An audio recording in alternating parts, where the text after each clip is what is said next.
ہرگز نہ آیا در نظر نقشی ضروریت خوبتر، شمسی نہ دانم یا قمر، پوری نہ دانم یا پری، تیرے چہرے سے زیادہ خوبصورت چہرہ مجھے ہرگز نظر نہیں آتا۔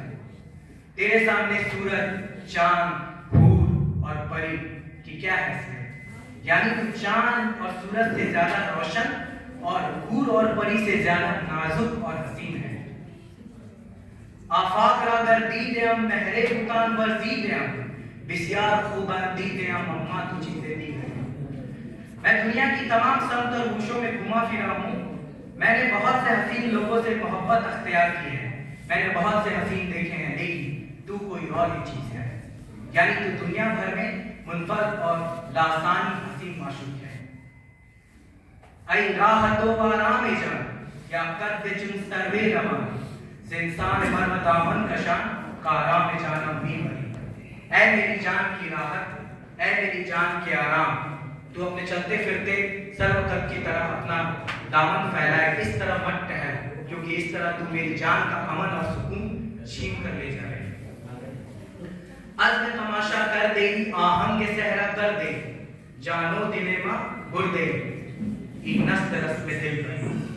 تو نے ارادہ کر لیا کہ دنیا کو عشق کا نظارہ دکھا دے، تو نے صحرا کو چلے جانے کا ارادہ کر لیا ہے، تو نے ہماری جان اور ہمارا دل دے لیا ہے۔ کیا یہی رسم محبت ہے؟ کیا یہی دل چرانے کی رسم کچھ ایسی ہے؟ عالم ہمیں یغمائی تو، خلقی ہمیں شیدائی تو، آن نرگس رعنائی تو، آورد کی شکاف ہے۔ اے میرے محبوب، یہ سارا جہاں تیری خوبصورتی کی تاراج کی زد میں ہے، تمام دنیا کی خلقت تیری چاہنے والی ہے۔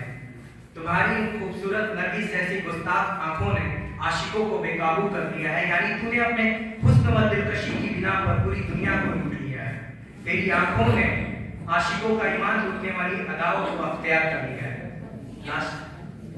خسرو غریب است و گدا افتاد در شہر شما، باشد کے از مہر خدا سوئے غریبان گنگر۔ اے محبوب، خسرو ایک مسافر و فقیر ہے اور تمہارے شہر میں گرا پڑا ہے، شاید کہ اللہ کے واسطے تم ہم مسافر پر بھی ایک نظر دیکھ لیں۔